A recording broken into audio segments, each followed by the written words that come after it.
gentlemen, welcome to Kingdom of Kodiak. I'm Kodiak. This is episode 44, and with me today for a nightly chat is Sir Bruin Valorn. How are you doing today, sir? I'm doing good. Thanks for having me. Not a And hello problem. to Dragonspine. Fantastic. Well, let's not waste any time, sir. Let's get to the bare necessities. Sorry, Sin. Dum bum. Still, I would like to know, how long have you been playing Amtgard? 8 years. Going on 9, actually. Fantastic. All right, and how long have you been aware of Amtgard? 8 years going on 9. Sometimes it just be like that. Okay. Can you tell us a little bit about your persona? Where does Bruin Valorn come from? So most of us start off as gamers. So, of course, everything is a gaming story. Valorn was actually a character that I played in a D&D game.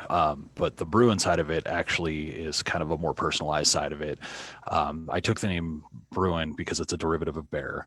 And I'm actually, I come from a family that's done a lot of Native American historical side, and part of the medicine wheel.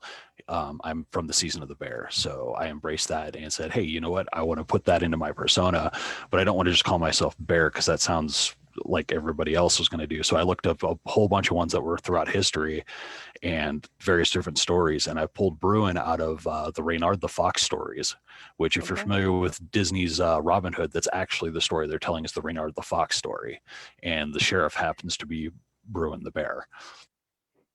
Awesome. So Shen making the Sherwood Forest gang actually could tie you in here a little bit because you could be the sheriff. Okay, all right. What award or achievement would you say you're most proud of receiving? My favorite one that I ever got was actually my Paragon. I'm a Paragon assassin, and I got it from the knight at our park at the time was Sir Anders, and he's a paragon of like 4 different classes, and one of the ones he's most proud about was the scout. And scout and assassin, and especially in our park, have a constant conflict, and I kept showing him up in battle games, and eventually he was like, you know what, here, take this and leave me alone. So it was probably my favorite achievement because I got to prove myself not only on the field but also to another paragon. Okay. We're going to talk a little bit about the Paragon Assassin a little bit later, but Stillhead would also like to know here, what was your first award ever?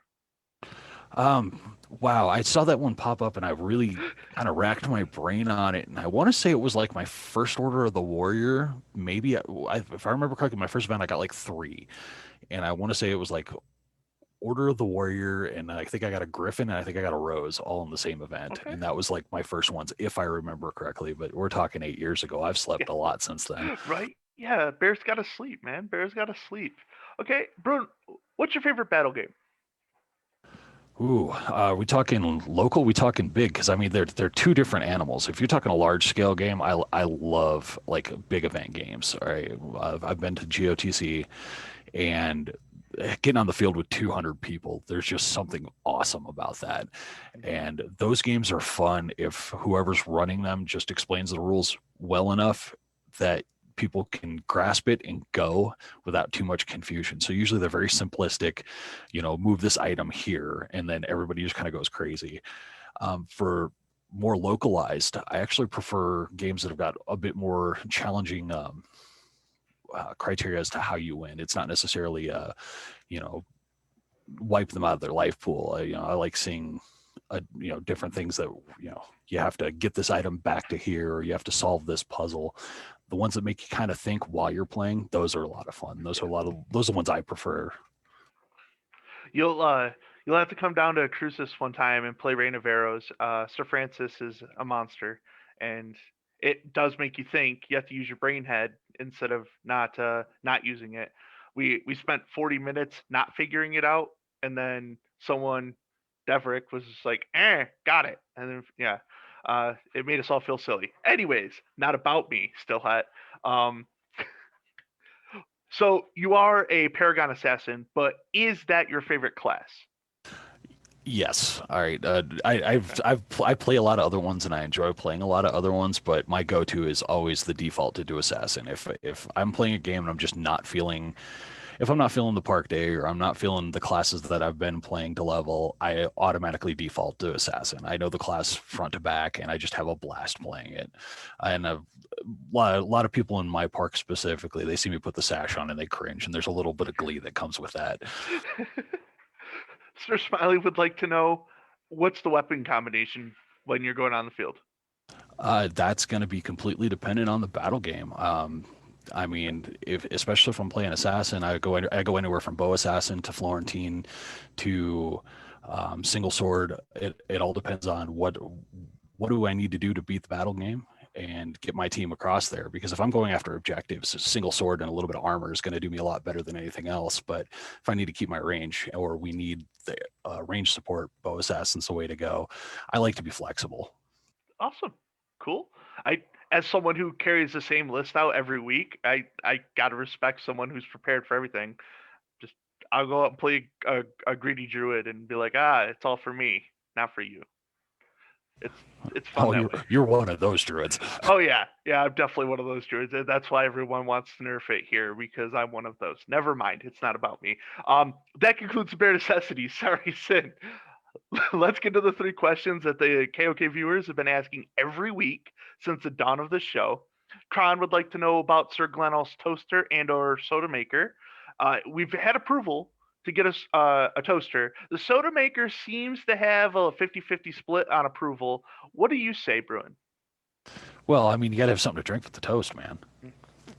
Got to That drink. it's logic at that point. It's just okay, guys. Sir Bruin is saying that if we're going to get a toaster, we got to offer the drink, or Sir Glenel's going to be parched. He's going to get dry mouth, and we don't want that. Soda maker seems like a fair shake. Plus, now we know there's a soda bread recipe out there, thanks to Six Promethea last week. So, even more reason to have it. I mean, and if Prometheus said it, it's got to happen now. Right? Yeah. Right. How do we not allow it to happen? Prometheus said it. I mean, Exactly. still would like to know, but we already know the answer. What's your thoughts on bears? Why do we need to think about them? We exist. That's all. That's all we need to know. Okay. All right. Top three bears. You know, I saw that question come up, and the first thing that came to mind is: are we talking actual bears? Are we talking storybook bears? Are we talking movie bears? I mean, there's a long list here. There is. There is. I mean, it's too vague of a question. I can't answer it. Oh, okay. Well, let's see if we can make it a little bit more succinct. Stillhat the best bear alone because of how many questions she asks for KOK? I will allow them to be within the top five. Mm, Like, mm, there's still a lot of debate as to who gets to be number one, though. okay. So Stillhat would also like to know: is your favorite kind of bear a sloth bear? God, no, I'm not that lazy. I kind of figured it was going to go that way. Stillhat would also like to know: what are your thoughts on Dragonspine getting a mobile pool and/or jacuzzi? I'm going to answer it the same way Jinx answered it, which is as long as I'm invited, I'm all for it. Well, I mean, we invited Jinx. Why wouldn't we invite you? I mean, Come on bears got to down. swim. That's right. So that means you'd be pro bears in the hot tub, which obviously I support. I'm a big supporter of it. But how do we fund getting this? Well, bears like water. Get a dunk tank. Mm, dunk I'll tank, get dunked for it. Come on now. I'll even come down there and get dunked for it. You set it up. right? I mean, there's more fundraisers to be had. We already got the beard thing going on with Sir Smiley. We'll start doing a dunk tank to get the pool. Uh, there's rumors there may be KOK merch going out some point. I'm just saying. All right. Okay. Those are the general questions. So you are Knight and you're on Nightly Chat with KOK. So you get three categories. The first one is a broad aspect of Amtgard overall. The second one is about you, but not your knighthood, just your personal preferences. And then we'll talk about your knighthood, and then we'll get to the most serious questions. We call it the funny category, but don't worry about that. It's the most important ones we ask. Stillhat would like to know: does Amtgard have a chance of surviving post COVID? That question is going to be answered by every person that's willing to dig in and roll their sleeves up to get the work done once everything's lifted. Because all of us want to do it. It's whether or not we're willing to put the work into it. And the survival is going to be based on people being serious enough to do it. And I know I will be out there. I've got a feeling Kodiak's going to be out there. I just saw him rolling his sleeves up. And you know what? There's going to be a bunch of the rest of us. As long as everyone's willing to do their part, it will survive. I mean, it's a great social event. Look at what we've done already online. Yep, I agree. There's 0% chance that it's not going to survive. And honestly, Michael Hammer of God said it best on KOK, which, hey, go watch that episode. Uh, it's going to come back stronger because people are going to want something to do. And It's going to come back stronger, but it is going to change, and Mhm. we all need to look at that. I mean, with after post COVID, things are going to change. We're going to look at the way we do things differently, and that's not a bad thing. All right, in fact, that's a very good thing, because I don't know if a lot of you've noticed, but we've taken out the trash on a lot of issues just being under quarantine, and that means when we get back, that's that trash is already gone. We don't have to deal with it anymore. Now we can put in the structure we need and actually grow the game the way we want Absolutely. it to. Absolutely. Preach. Preach. All right. This question was asked, but I'm going to reword it because it pertains to a game that I played recently. You're sitting at a picnic table and your future self comes out of a teleport hole. What advice is future self going to give to day one Amtgard Bruin? Don't take yourself so seriously. You'll get a lot further. There you go. It's the best answer, man. If you can go out and just smile, not about me, just smile. That's the best answer. Lightning would like to know top three pieces of advice for Amtgard leadership. And she puts a caveat on here. You cannot say run, it's a trap. Well, first off, I would never say run. It's a trap. All right, that's horrible. Um, the first thing I would say is everybody should try to be in office at least once. Mm-hmm. The reason being is because there's a lot of people who show up to these park days that really don't know what it takes to actually run a park, and you get a certain level of knowledge and respect for how these things are done. Doesn't mean you have to do it all the time. It just means do it once so you know what these other people are going through. Number two, um, expect that things are not going to go as planned. All right, you can plan everything out down to what you think is the minute detail, and you will drive yourself absolutely crazy. Learn to work on the fly. Don't be afraid to ask questions. And then, best piece of advice, it's actually going to be a combination answer because it's two pieces of advice mixed into one. If you're going into office, try to go into office with somebody who's done it at least a few times, so you've got that wealth of knowledge and experience. And if that's not available, or you still need more help on top of that, the second half of that is don't be afraid to ask for help. You've got locals that have held those offices before. You've got kingdom representatives that all know that. You've got crown knights. You've got international, or you've got national people that also, I mean, just reach out and ask the questions. I would say probably 95% of them are going to come back with at least some sort of advice. Whether it's good or not is going to be subjective, but don't be afraid to ask. Absolutely. No, I agree with everything you say. Yeah, it's I would put a caveat on there too. Uh, run with people that you trust. Oh, absolutely. You But know, that's not always an option. So yeah, if you can't run with people you trust, run with people who at least have the experience. right. Absolutely, I agree. All right. Silhet would like to know what advice would you give to people that are at 7, 8, and 9 orders and give up because they don't know how to achieve those final awards in that tier or that ladder. So I'm gonna quote another knight in our kingdom, Casca. She kind of pointed something out, and every time she tells this story, she tells it to different people, and it's slightly reworded every time. So I may get the details not completely perfect. Okay. But the first thing she tells you is, quit chasing awards. If you're chasing awards, you're actually going to run yourself into the ground, and you're not going to have fun anymore. Mm-hmm. Number two, if you find yourself in a rut, maybe just take a minute and just play Amtgard and enjoy the game for a while. Maybe you just need the chance to take a step back and then come back into it. And a lot of the people who have done that end up succeeding. Mm-hmm. But the big thing is don't chase awards. If you're chasing awards, chances are it's going to seem like it's a lot more of a struggle, and you're going to resent the awards by the time you're done with it. Do them for the sake of what you want to do, not because you want a shiny piece of paper. Do you think that there's a complex there where people think that if they're not continuously doing the work, that the awards are going to go away? I see that with some people. I don't see it with everybody. Usually, it's the people who are, oh well, I've got to have masterhood and I've got to have it by this period of time. Hmm. That's where I see it the most because they're putting themselves on a timeline, and that's the worst thing you can do. We're in an organization that's based around volunteers, and these volunteers are not going to see everything.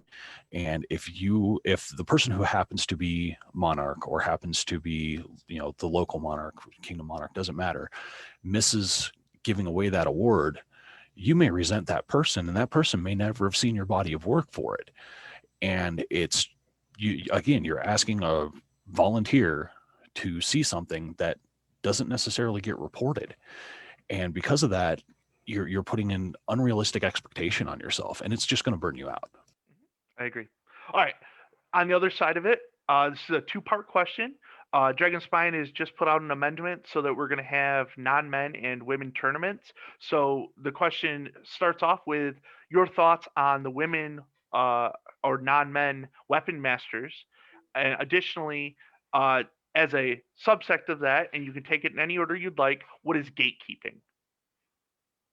I'm going to separate those two because those two, although they have similarities, I can go on a much longer tangent about one than I can about the other. Sounds good. First off, I'm going to address the one that I know I can address the quickest because my opinion is very simple. Non-men's tournaments, absolutely. I have seen Lightning is from my kingdom, and I have seen all of the data and stuff that she has put out over the years, and it's staggering. People, if you're against it, read the data, understand the data, ask the questions. Then, if you still feel that way, talk to people who actually understand what's going on. Yeah. As for the gatekeeping side, I've been trying to figure out how to answer this question, and I've come up with it's kind of a mixed bag because yes, there is a level of gatekeeping, but there's also another thing that's kind of residual there, which is this person isn't quite there yet, Hmm. and those two very much blur together. And it's very easy for somebody who's not there or not ready to also be appears they're being gatekeeped against. Gatekeeping from an outsider's perspective is essentially people saying, no, you can never have this. I personally am of the opinion of, yeah, you can have it. However, put the work into it like everybody else. And that work may not be the same as everybody else's, but there's a certain amount of work that you just have to do. And a lot of it's on yourself.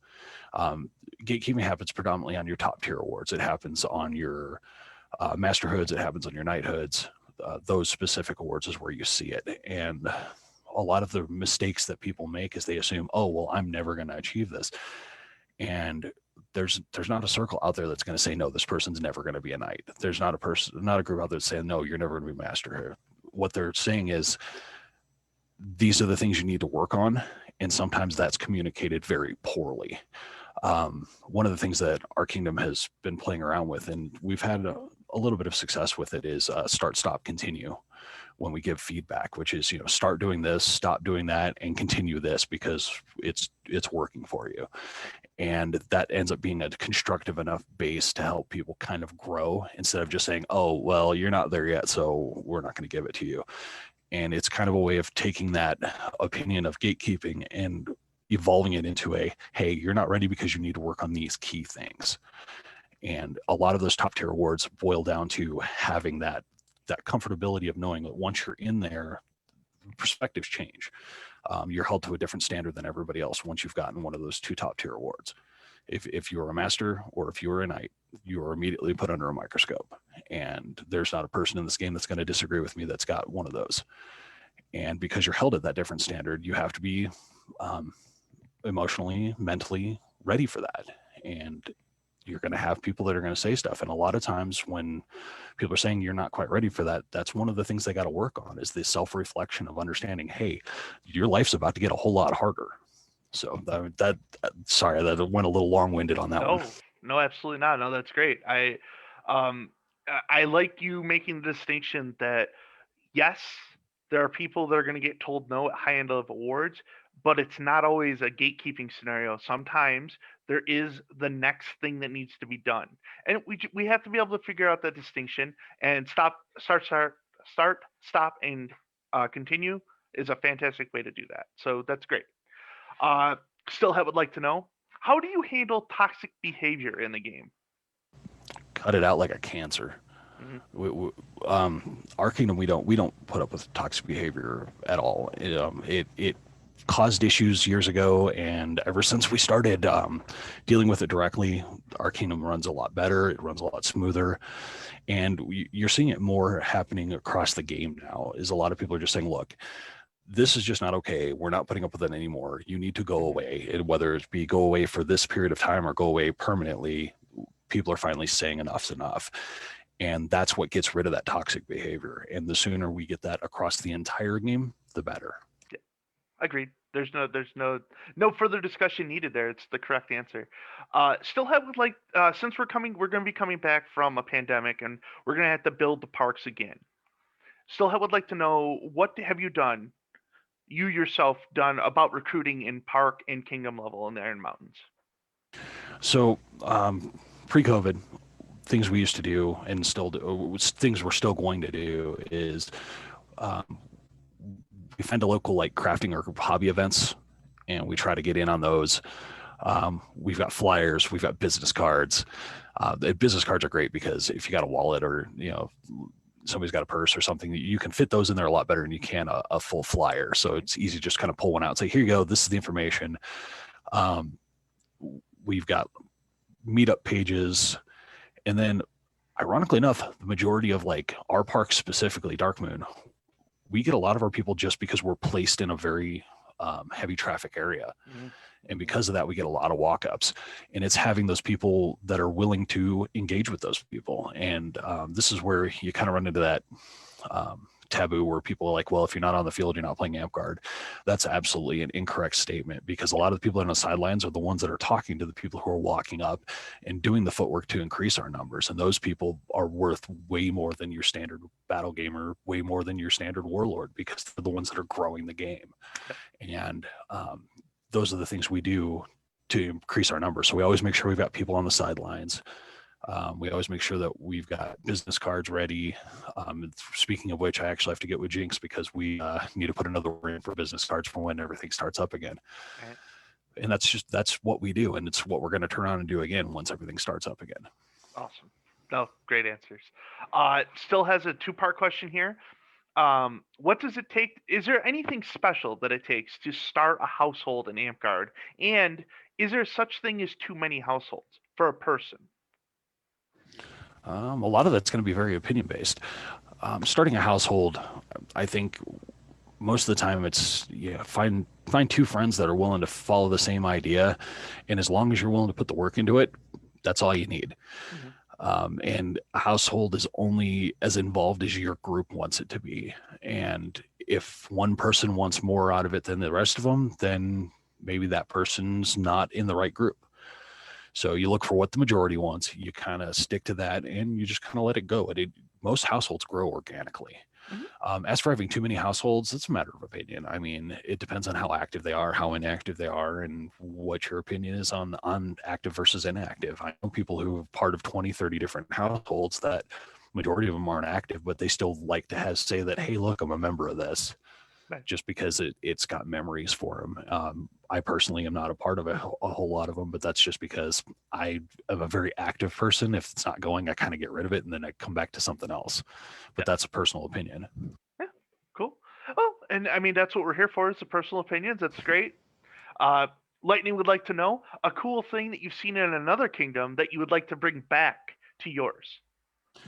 So Polaris has this event called Great Adventures Challenge, and it happens on a paintball field, which in itself is just cool. It's on a military base. It's on their paintball field that they train on. They've got structures that are capable of going 2 stories high safely.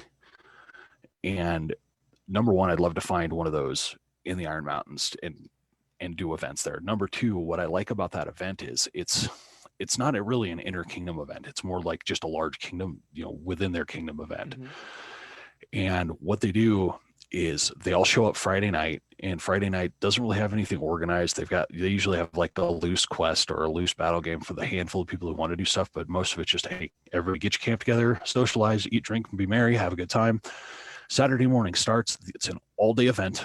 They end it with court, and then everybody parties or does whatever they're going to do Saturday night, and Sunday they go home, and it's just a 2 day event that gets, they easily get about 150 people there, and it's entertaining, and it's meant to be a quest day is what it is. They do a giant quest, and at the end they do a huge battle game on this paintball field. And I would just love to see something like that on a local level, because right now in the Iron Mountains we only have Rackus as our big event, and then we have our mid-rains and coronations, but we don't have another secondary event that I would really like to see us grow into. Okay. Yeah, no, I agree. Um, how this is a four-part question. Four-part question still, hat really? Okay. Um, how do you feel about anime as a rain theme in Amtgard? Rain themes, local level rain themes work. At a kingdom level, unless they're very loosely done or they're super organized, they don't tend to work real well. I mean, if you do them very loose and kind of let everybody interpret as they go, the people who want to be involved are involved. If you want it to be hardcore, you have to have people willing to promote constantly. You have to have a structured system. You usually have to have prize support and stuff to get the ones that don't really want to be involved to be involved.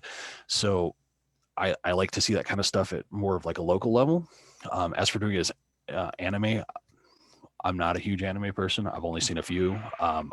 You give it a look. I do have my Ooh, favorites. I okay, do have my okay, favorites, okay. but I don't have the long list that a lot of people do.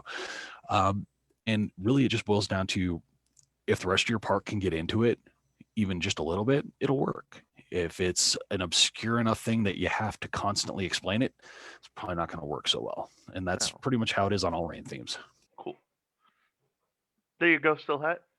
You answered a couple parts of it. The other part of it is something we're doing in Dragonspine, and that's monthly Magic the Gathering tournaments on our Discord page. What are your thoughts about Magic the Gathering being used as a way to maintain numbers during COVID? If it gets people together, that's awesome. I mean, anything that gets people together at this point.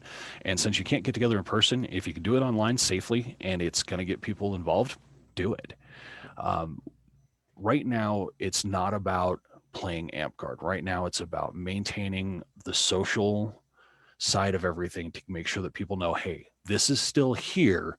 We can't do it right now. However, we're still staying as a tight knit group so that when we can do it, we don't have to, send out the beacons and light the fires and everything to Right. get everybody to come back. We can tell a few people, they tell their friends, and before you know it, the whole park's back. So it's more about maintaining people in relationships than it is about playing Amtgard currently. That's a beautiful answer. All right, last question in this section. You might have some insight here. What is the most underappreciated class in Amtgard? Underappreciated. Wow, um, that's actually a tough question. I would say probably the one that needs the most love right now, both from a rules standpoint and also just from not seeing it played effectively in my kingdom, is Barbarian. It's got probably the worst rule set compared to all the other classes. It's a powerful class, but it definitely needs a good workover in V9, is my opinion. I think it's actually underpowered compared to the other classes. Yeah, I agree. We just did a DS tier ranking with the group, and Barbarian is the lowest ranking one. I would have to agree with you wholeheartedly. All right, second category. This is a lot of your personal preference, so you get to just tell me how you feel about everything. What is the best and worst Amtgard name that you've seen? Wow, you put me in a tough situation here. I gotta actually think. Um, the best is actually Underbelt of my squire. His real name is Urson, and his Amtgard name is Urson, so it's super easy to remember. It's also a really cool name. Yeah. Okay. So the fact that his parents named him Urson, he's like, well, how about else could use this for my persona? And he originally came in with a completely different persona, but everybody kept calling him Urson, and it just stuck. Hmm. So I would say that's probably the best. As for the worst, um, I don't really have a specific one, but it seems like every time I look something up in the orc, there's always at least one name that pulls up 50 search results, Hmm. and it's because it's just an overused name. If it's an overused name, do a variant or put a surname on it. Don't just use a single word name. That's all I say. Yeah. Yeah. Yeah. Yeah. Yeah. I know because I type in Kodiak and there's a couple, but I have a strategy. I have a plan. It's just not anywhere near ready yet.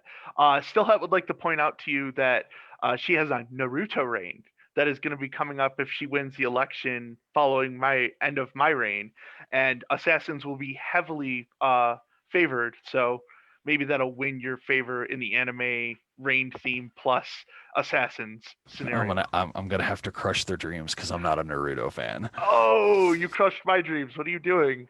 I'm a Oh, Rurouni Kenshin fan, man. okay. That's okay. You can't beat the Batosai.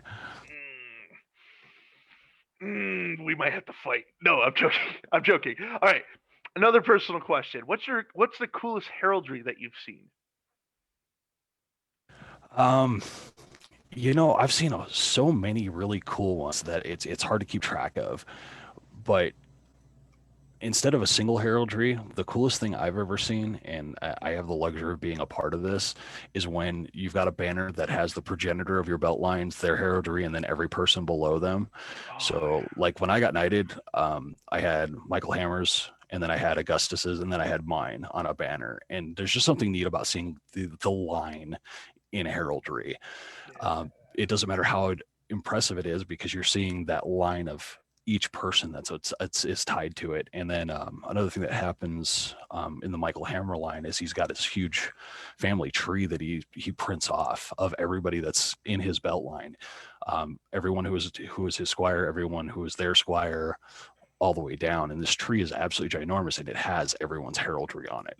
So it's when you see conglomerations like that, and I've seen it with a couple of other belt lines, that to me is more impressive than individual belt lines, just because it's this huge collective and it's different personalities, and you could just tell the connection that's there. That's awesome. That's super cool. You gotta appreciate that. I would love to see more banners at camps that had that lineage just out in front of the campsites. It would be so It's cool. like I told you before, you got to come to Rackus because our camp's always got banners, Okay. and Yeah. not a few. We have a bunch. All right. Yeah. Well, it was on the plans this year. Then that whole COVID thing happened. Uh, Yeah. so diverting a little bit, let's talk about your first. What was your first piece of garb that you ever made? First piece I ever made. Uh huh. Ooh, I made this god awful pair of garb pants. When I first started playing, I was one of those people that showed up in a jeans and a t-shirt, and then had to slowly evolve. And the first piece of garb I actually got, I won in a sapling tournament. It was kind of a consolation prize, and it was this black tunic that was ginormous. But I was like, hey, it's mine, and so I made this pair of pants to go with it, and they were just ungodly uncomfortable. And I'm not a huge garb person by making it, but I am horrible about buying it. So I have a closet full of garb, but I don't make it most of the time. Okay. All right. And what piece of garb or gear have you held on to for way too long? I have my first tunic that I commissioned, and it was probably the second tunic that I have ever owned.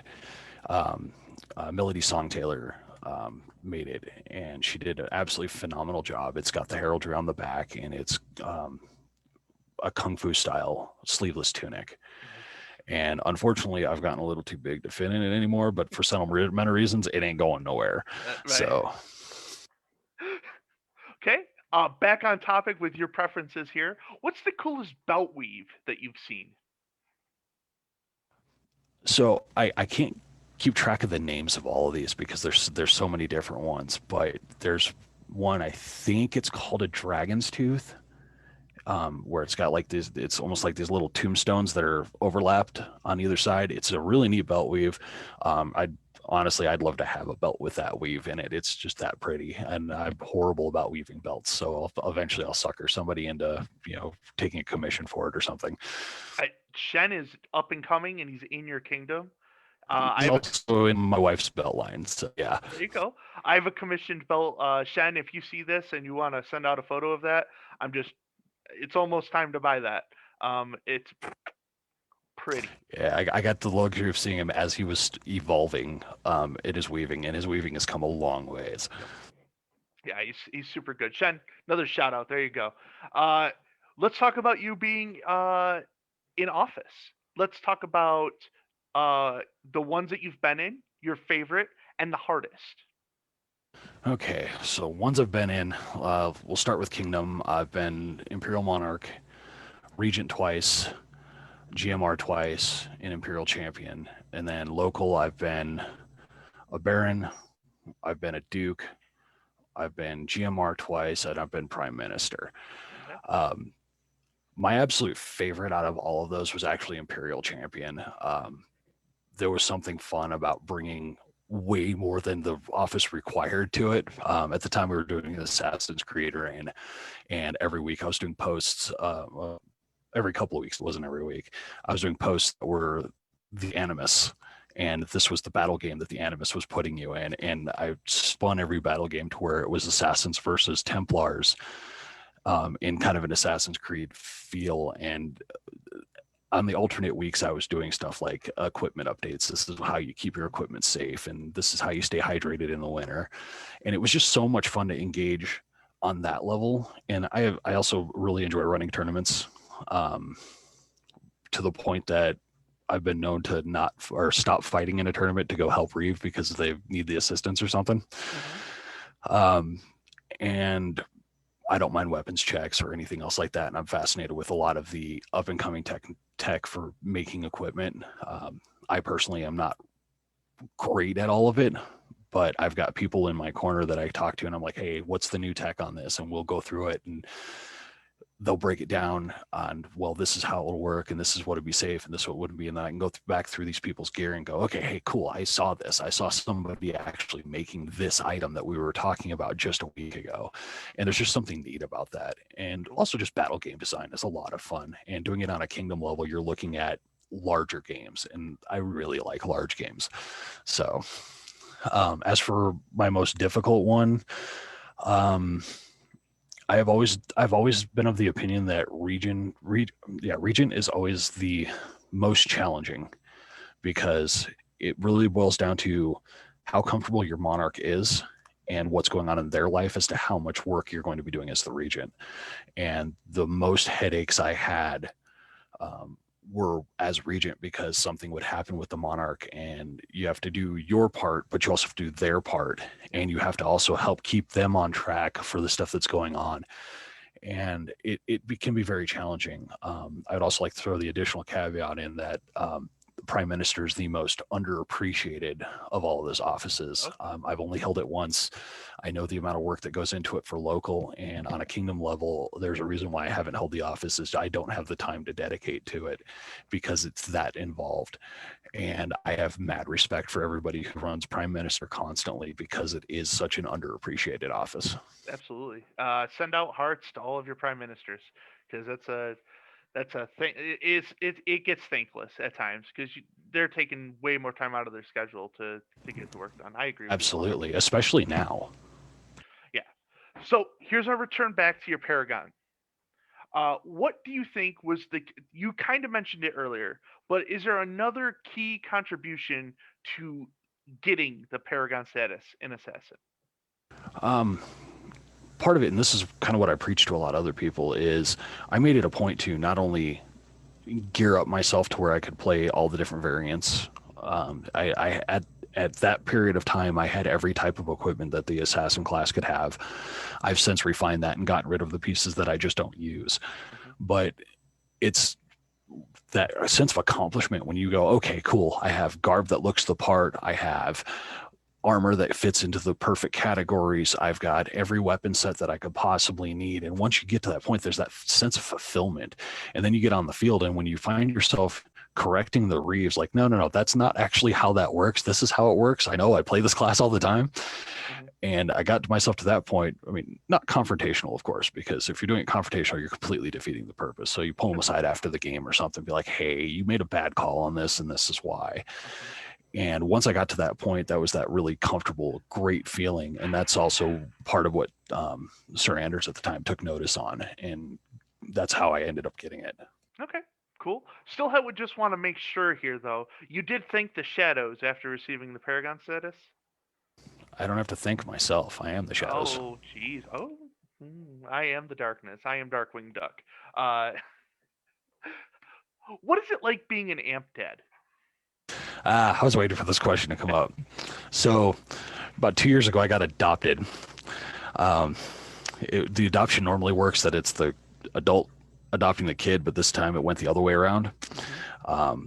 I have these three great Amp Guard players up in northern Holdfast, which is in Fort Collins, and all three of them started, give or take, within the same area, or at least they were all really stepping into office and stuff at the same time. And I got up there, and you could tell they were getting frustrated because at the time, um, a lot of the old older members were either taking a break, or had moved or just quit playing the game altogether. So there's this huge power vortex there, and these people were fumbling and trying to get in the office. And I'm watching these brand new players go in, and they're struggling, not struggling in a bad way. They were getting stuff done, but you could tell they were burning themselves out. So my wife and I, we kept going up there and offering our help and just kind of, being trying to be a sounding board for them. And apparently a couple months later, they as a group, because all three of them know each other outside of game also, we're like, wow, he's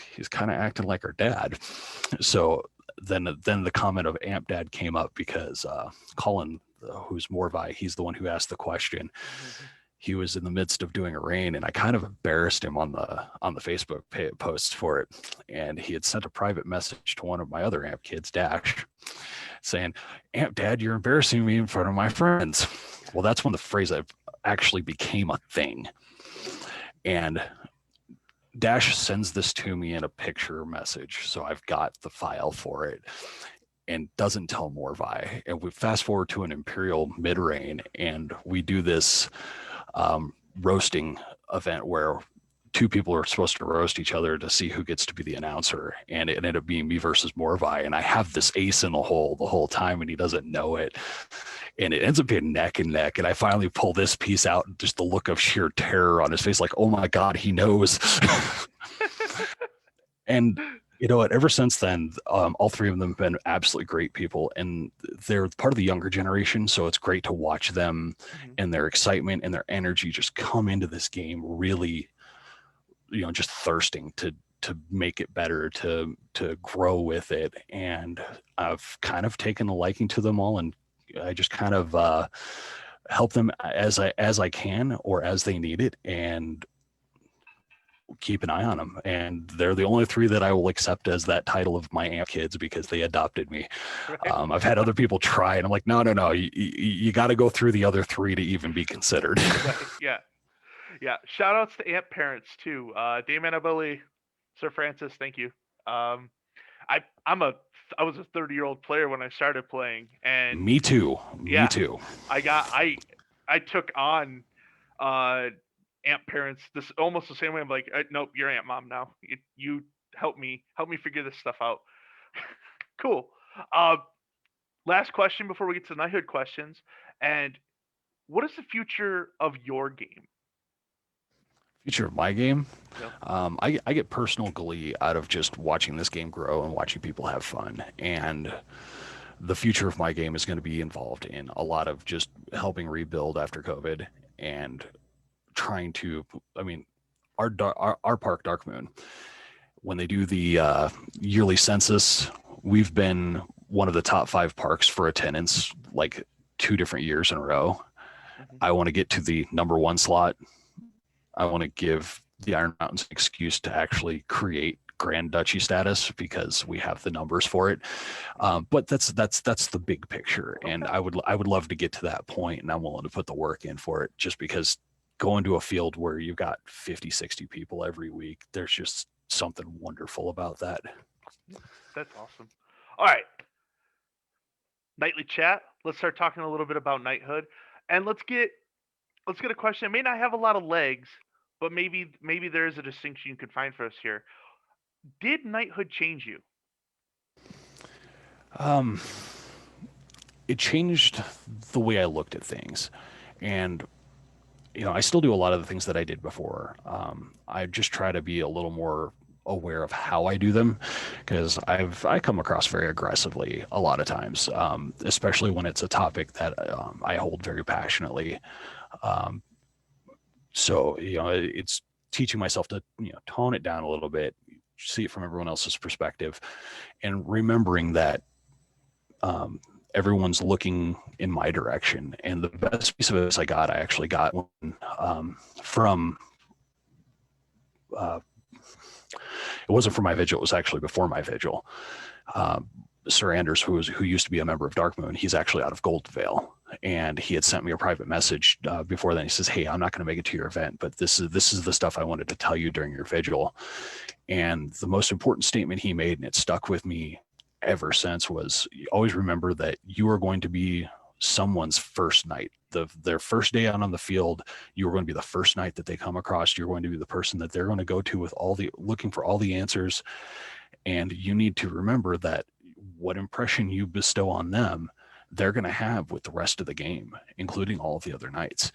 And that really kind of radiated with me because of the fact of, wow, that's a big responsibility to remember. And that is the one thing that really changed with me, was hey, perception is a big deal, and especially considering that you're in a position that people are going to look up to you. Yeah, that's great. All right, now you have the white belt. Now you've got to give us a secret here. What's one of the unwritten rules of being a knight? We have written down rules. No, in all seriousness, it's not a written rule, but always remember that it's not your belt, it's the kingdom's belt. You were not, it's as soon as you start thinking it's your belt, you're already doing it wrong, because you've been bestowed a great responsibility by the kingdom, and the kingdom doesn't owe you anything. And once you get that through and you start remembering that, you'll end up being far better knight for it. Cool. You might know this person. Michael Hammer of God would like to know if you could tell a story about you and your knight. So funny thing is he's my grand knight. Yep. And I know why he's asking this, because the story is actually kind of comical. Sir Augustus, before he was Sir Augustus, before he was even Warlord Augustus, the ego on this boy was just astounding. And my ego at the time was also equally astounding. And this was before I really got involved in kingdom politics or anything else. So at the time I was Baron of Darkmoon. We hadn't even reached duchy status yet. And we were hosting this, coronation event. And I was like, all right, cool. We're going to do this big thing. And I had people find a new location, and we were making a big deal about it. Well, Augustus was Imperial Monarch at the time, and their mid-reign of venue had fallen through, and they were looking for another venue. So they're like, hey, can we kind of jump in on what you've got here, because you've already got most of it planned? I'm like, yeah, sure, no big deal. And he comes in and he starts changing stuff. I'm like, whoa, hold on, this isn't your event. So immediately we're just clashing the whole way. And this went on for a good 6 months. I mean, we couldn't stand each other. There was not a moment where we didn't get into a heated argument. And then finally, when we were both out of office, we had time to kind of cool our jets. And then the topic of knighthood came up for Augustus. And he came to me because he was like, look, you're the person I have the most conflict with. I want to know if you even think I'm ready. And he and I started having a lot of deep discussions about it. We ended up being great friends because of it. And he gets knighted, and he's like, well, I'm just going to throw Squire's belt. No, you're not. And we actively argued over the fact that I wasn't going to be his squire for 2 months before I finally said, fine, just give me the damn belt. That's interesting. Arguing with people to not take belts. That's not going to come up later. Spoilers, it is. Still, would like to know: did you want to be a knight, or did that kind of just happen? A little bit of both. For the longest time, I actually didn't. And I have actually Sir Anders to thank for this. I was content being a squire once I was squired under Augustus. And then the topic of knighthood started coming up because Augustus was pushing it with the COK. And Sir Anders had been reaching out to me because at that time he had already moved. And he said, look, you already do most of the stuff that office gives you. And people are going to come to you anyway. So this is why you should follow this path. and it actually took most of the convincing actually took came from Sir Anders for me to finally break down and take it. Um, but I was on the fence for a while there. It's a good. I think the fence is a good place to be because at least you're self-checking at that point. You're being like, Exactly. yeah, it's great. That's good. Now, now we're gonna need some real answers here. This is knighthood stuff, but you have to delve into your 8-year history here. Top three knights in the game. So I saw that question, and there's a lot of good knights in the game, and there's all kinds of different types of good knights in the game. So I don't want to just pick from my kingdom. So I'm going to pick three, and only one of them is going to be from my kingdom. And this is who currently is on my list. The list changes every year based on what people are doing. Absolutely. Number one will always be Sir Anders. He's always been very close to me because he's the reason why I grew into the kind of knight that I grew into. Hmm. And I probably wouldn't have pursued it if it wasn't for him pushing me in that direction. He's just a great person. If you've never met him, he's well worth spending hours talking to. Um, Second person, I'm going to go to my own kingdom and a more recent transplant, not even a Iron Mountains born knight, is Promethea. Hmm. Promethea has brought some absolutely amazing things to the Iron Mountains. She's not afraid to say, "Hey, why do we do things this way?" Hmm. Which is just a great breath of fresh air. Yep. And she's good at listening to people and deciphering what they actually want or what they're actually after. And that's something every kingdom needs. So I feel like we lucked out in the fact that she moved here. And then the last one, I'm going to kind of cheat here because the third one's actually two nights, but I always see them together, so they have to count as one. Okay. And we're going to go to your kingdom and Anatole and Shion because they're always together. Yeah. But I've had some great interactions with these guys, and I just love the energy they bring to the game and just how humble they are about a lot of stuff. I have never really seen either of them ever get irate in front of a Yep. crowd, and they're just great guys. So yeah, those three slash four. The slash four. I can't argue with the list. I mean, Promethea, Shion, and Anatole all have a very special place in Kodiak's little heart. I have to meet Anders still, but yeah, that's a good list. Now here's the more difficult one. Top three up and comers that could be knighted in the next 5 years. So I can't put the top three there. There's entirely too many That's that are fair. coming up in the next 5 years. I know we just had our COK meeting, and just that list alone of the people that we saw that were within like the 8 to masterhood range, we have a ton of people. And if that's any indicator of what it's like in all the other kingdoms, there's no way you could do top three for 5 years because Okay. there's going to be probably 30 nights in 5 years. That's probably the most positive thing that we could say about Amcard right now too, right? Like, hey, Absolutely. there are far too many skilled people right now for us to give a top three. Exactly. I love it. I love it. Love it. All of your answers. You get to stay for the rest of the questions. Um, Great. what's it like being the same belt line as Michael Hammer of God? Um, so I absolutely adore him, M Hawk. All right, he's just a great guy. If you've ever talked to him, he's very easy to talk to, and he's very personable. Hmm. Um, I feel like his belt line has got way more hype than we really deserve. Mostly because he's the one who's the progenitor for it. But if you look at the rest of everybody else in the belt line, there's also really great accomplished people, but we don't really chat much in the beltline chat. We know who's local to us and a handful of people out of kingdom. We're all super friendly to each other and we're willing to help out, but we're all kind of willing to do that for everybody else too. So we're, we're just kind of a big conglomerate of people that get along. And like I said, I just think there's more hype to it than there needs to be, because in the end, it's MHOG is the one that where the spotlight really hits. Okay. All the key people underneath there, they've got their own spotlights in their individual kingdoms, but it's nothing to say, "Hey, look, we're the best belt line," because that's just wrong on so many levels. Okay. Well, I'm going to put you on the spot here and also give you a chance to do some shout outs. Tell us about some of the people in your belt line. All right, so I have three squires. Um, we'll go in order of when they got their belts. Jinx, Jinx was already on Kingdom of Kodiak. Um, Good energetic kid. I see a lot.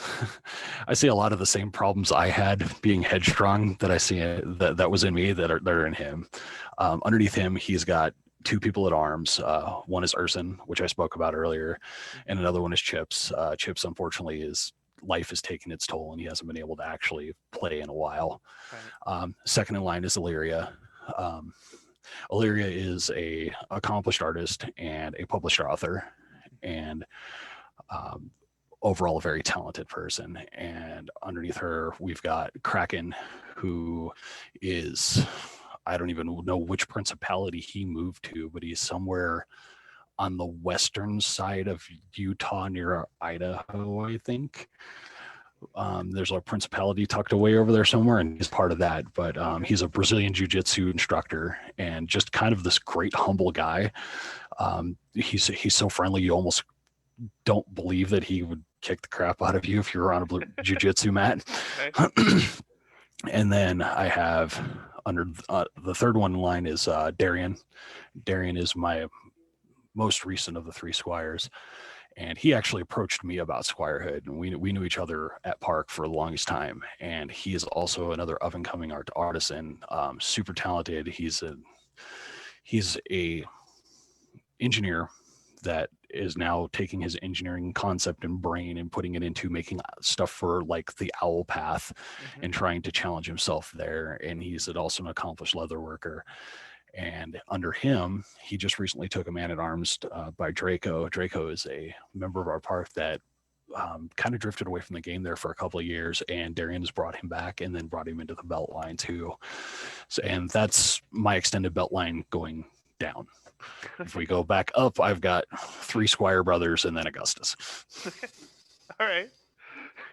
It's a proud line right there. Um, what would be your advice to aspiring squires?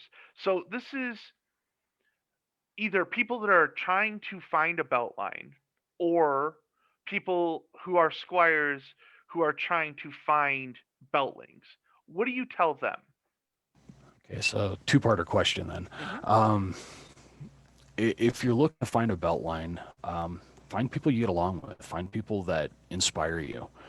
Um, the belt relationship is just as much about friendship as it is about mentorship.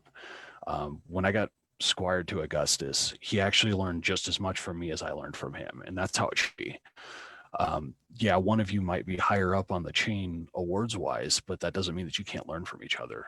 And that's the thing you should go after. And it has to be somebody you get along with. You can't be under somebody that you don't get along with. And the same can be said about if you're looking to bring somebody into your belt line is, do you get along with this person? If you don't get along with this person, you're going to have problems. And are you willing to spend that time to, number one, teach, but number two, learn? Right. So the answer is kind of twofold on both sides of it, but the perspective is different. Number one, it's the, can you get along with the person that you're looking to get a belt from? And number two, the person you're willing to give a belt to, can you get along with them? Right. Um, and I've seen a lot of relationships just fail because the people who were the underbelts didn't know what they were getting into and ended up, the personalities clashed. It wasn't a bad thing. It just, there was no mentorship, or there was no communication, or there was just conflict of interest. And unfortunately that happens. Okay. Two more questions, and we're going to get to the most serious section, which is the funny section. Um, Gray Knights. Should they be a third option where you have Paladin, Anti Paladin, and the Gray Knight? So I'm gonna probably get booed for this one. I'm actually okay with the paladin and anti-paladin class go away, and that's saying a lot considering that I really like playing anti-paladin. But those two classes have way more hype and way too many people that are wanting knighthood just to play a class. We should never have done this. We painted ourselves into a corner and we're creating a toxic environment because of it. We should just drop those two classes, put new classes in that everybody can get to. If you want to do something spiffy for knights specifically, give them an awe on top of whatever their class ability is or something like that. Hey, look, hey, I've got an awe because I've got a white belt. Big whoop-de-doo. Um, the paladin and anti-paladin classes are underpowered. I can't stress this enough because I've played them. And you can take any of the core classes and absolutely destroy a paladin or anti-paladin unless they're superior in their stick fighting. That's pretty much the only difference. Right. How do you feel about the idea of all classes having a they're all the same classes, but a prestige thing for Paragon and then a prestige thing for Knighthood? I like the idea of the prestige thing for Paragon, or even just not even doing it for Paragons, because like some classes have archetypes and some don't right now, and I would love to see all the classes have archetypes. That's actually the route I would prefer to go. Don't give me anything extra for being Paragon. If I'm already doing enough to get a Paragon status, all you're doing is making me overpowered at that point. And there's not a Paragon out there that can honestly look you in the face and tell you otherwise. I mean, they're going to go, ooh, you're going to give me something cool, and then I'm just going to destroy more people. That's fair. So you shouldn't be giving people bonuses that are already dominating, because it just defeats the purpose. If anything, give the bonuses to the people who are on the lower end of it so that they have incentive to move up. Sure. As for knighthood, like I mentioned before, give the knights an awe or something very simple, something very generic, and don't make it a class-based thing. Make it a, hey, look, this award you got, get it. And also do it for masterhoods. All right, masterhoods are not even acknowledged as well as they should be. So let's do something for masterhood. Let's do something for the knighthood and make it very simple, very basic. Maybe you get an awe, maybe you get an extra spell point for playing a caster class, something like that. It'd be no different than getting looked the part at that point. Yep, I agree. I think it's a solid move, and it opens up the idea of playing paladin and anti-paladin to everyone, which is what is the big conversation now. So, just as long as there's something. Last Yeah. question, and it's the question I told you we are going to come back to. What do you think about a player who is hard headed and refuses to take a belt from anyone because they think they need to plant seeds instead of growing our current family tree? So I've had this exact discussion multiple times, and it's never ended the same way. Um, the big thing is you don't have to be a part of a belt line. There's nothing written in stone that says you have to do that. The only thing that being a part of a belt line gives you is it gives you an extra voice, if you don't have one, when discussions come up for knighthood. And if you are already talking to these people, you don't need it. I have seen this discussion go both ways. One of my squire brothers was originally wanting to be a progenitor of his line, and actually discovered that it would be easier with the way he does things to do it through a belt line, and ended up taking a belt under Augustus. And I've also had actually one of my amp kids left a belt line because they wanted to start their own. And part of that is because they're well enough known in the game that they don't really need the voice on the circle. They don't need the mentorship. They've got everything they need. And they still, they've got this huge pool of people to talk to, so they don't need the extra help. And that's the only difference between being a part of a belt line or not. Then the other side of it's friendship. I mean, if your friendship is there and that's what you want to do to pursue it, go for it. If not, I don't have to be your friend to have you in my belt line. I also don't have to not like you because you're not in my belt line. It's very subjective. You make it very easy for me not to have to get up on my soapbox and argue, because you're just like, yeah, it doesn't need to be the case. Still hat, it doesn't have to be the case. Still hat. Moving on. Funny questions. Here we go. What is the correct answer to how's it going, and why is it? It's going, bud.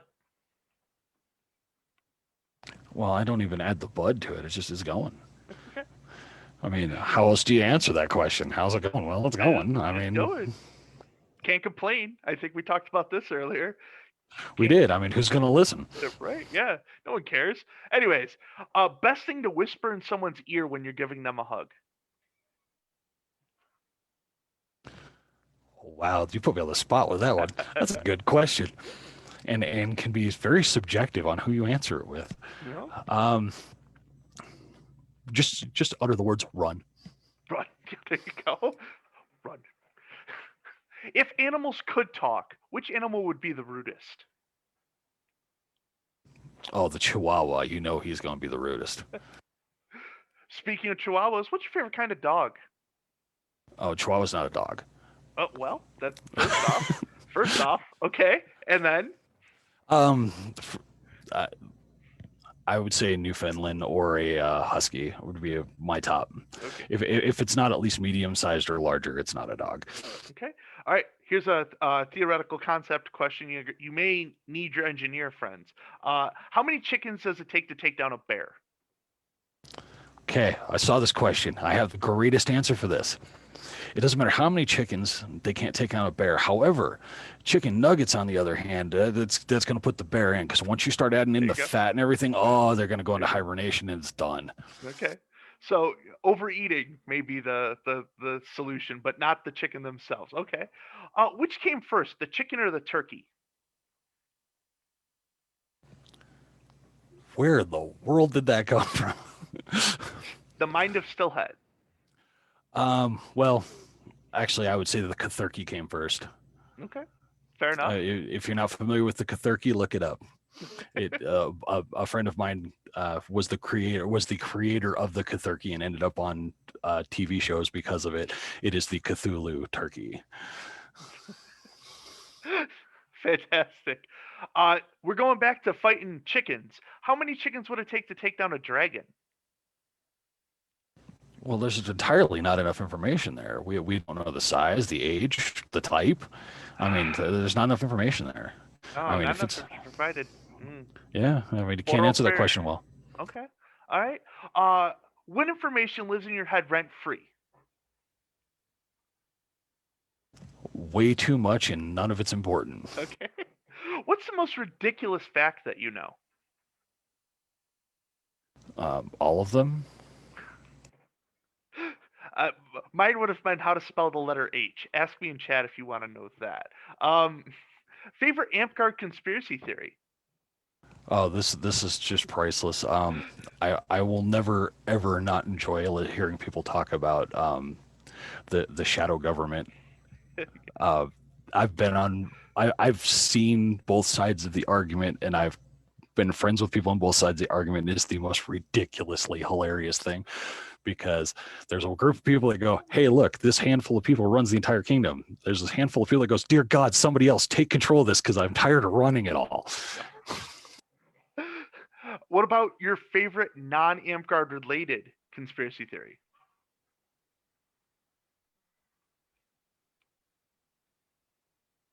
I mean, I favorite non-Amp conspiracy theory? Yeah. Area 51 would probably be the most funniest, just because we had people trying to actually rate it. Fantastic. This one's gonna hurt because you may not know anything about what's going on. But is the second Hokage right? That's completely based on what the first Hokage said. Ooh, no, no, no, no, no. Second Hokage, Tobirama, decided to manslaughter the entire Uchiha clan. Is he right? Depends on what the Uchiha clan did. Oof. Oof. Okay, stay in the middle. Stay in the middle. That's fine. That's fine. Is ice a rock? No, Hmm. just because it's hard enough to break things does not mean it has got enough sediment to be rock. Okay. All right. So I was informed you have to answer yes to that question because you have to answer the next one. So is water lava? I mean, if we're talking the chemical side of it, no. If we're talking Okay. about the fact that it's fluid, yes. But that's fluid. It's not really. Yeah, it's it. Okay. You know, and to go back to the ice thing, um, you can put ice in whiskey. You can put rocks in whiskey. They're going to have two different effects. That's the reason why they're two different things. Ah, there it is. Okay. So the last part of that question then is if water is lava, are we technically lava-based creatures? No, because I am nowhere near flaming enough for that. Okay. Next question. What or who is the best dragon?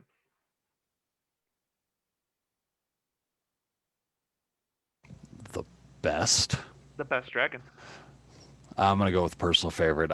Smog is by far my favorite Okay. because it was the first real dragon I knew. Okay.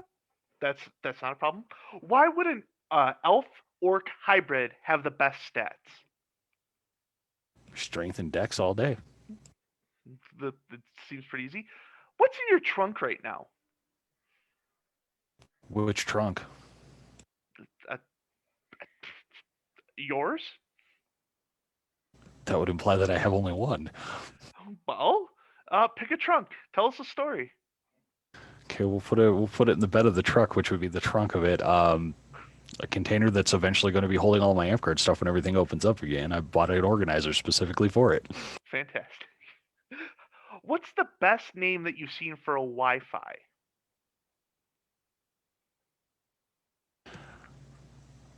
Shh. Okay. All right. Would like to know, how do you load your toilet paper? Over or under? All right, we're not getting into the toilet paper discussion. We already had damn near fights over that 6 months ago. Okay, fair enough. Fair enough. Best dad joke. There is no such thing as a best dad joke. There is Ooh. only the dad joke, Oh. and the fact that they are never ending. Okay. Fair enough. Funniest nickname that you've ever been called. Butter up. Is green chili even good? Well, yeah. How can you be from New Mexico and ask me that question? I'm from Western New York, baby. I moved down here 7 years ago. Well, then by now you should have acclimated to the fact that green chili is a thing. I don't even like their wings still. Whatever. Hate, hate, hate. I'm over here hating. Also, I didn't ask the question. Stillhat did. But Stillhat get you called out for chilies. Anyways, how many parts in a car do you have to replace before it stops being the same car that you bought? I mean, once you've replaced most of the motor, it's no longer the same car. Okay. And how many for it to be considered new again? Unless you're replacing them all at the same time, it's never new. It's perpetually old. Okay. All right. What movie would be improved if it was made into a musical? Theocracy. Okay. All right. Um, favorite low budget film that you've ever seen? Dead Alive. Hands Okay. down. Cool. Cool. Cool. Last question, Bruin. What character from a TV show do you think Kodiak would be? Well, see, now I have to think of all the different characters I just got done watching. So we'll go with the BBC Musketeer show that we just got done finishing the whole series for. I could see you pulling in Athos. I'm an Athos over here. That almost sounds like asshole. I mean, Hey, you know what? Take it how you want it, because I mean, it could be a compliment, it could be an insult, man. absolutely. All right, Bruin, thank you so much. If you could just let me do our announcements real quick, and then I'll say goodbye to you again. No problem. Go ahead. Dragon Spine and Burning Lands. First off, we still have the RP page. Please go to that and interact with the RP page. It's an opportunity to work with people outside of our kingdom and tell some stories and goof around a little bit. Additionally, Sir Smiley is still putting together that fundraiser where on February 28th, my beard is gone. On February 28th, Kato's beard is gone. But we still have room to go. We're still shooting to get in the 5,000 range. We are a little over 1,000. So go donate to that. It's for St. Jude's children. It's very important. Dragon Spine only. Or you could ask a friend outside of the kingdom, I suppose. Award recommendations are due for mid reign. We're going to have that up for another week, and then we're going to shut that down, and the monarchy is going to get together and get those awards for you. So please put your recommendations in if you've seen anything during this time that deserves to be awarded. Thank you. Outside of this, next week, big deal for KOK. The V9 team is coming on, the entirety of it. We're going to talk about V9. Tell your friends. Bring them That's here. a lot of cats to herd. That's a lot of cats to herd. Kodiak's gonna eat. I'll eat them. I'll eat them. There's not enough chickens. There's not enough cats. I'll eat them all. That being said, Bruin, thank you so much for coming on. I appreciate you wholeheartedly. This has been fantastic. I had a great time. Thanks for having me. Not a problem. Until next week, this has been Kingdom of Kodiak, and I'm Kodiak.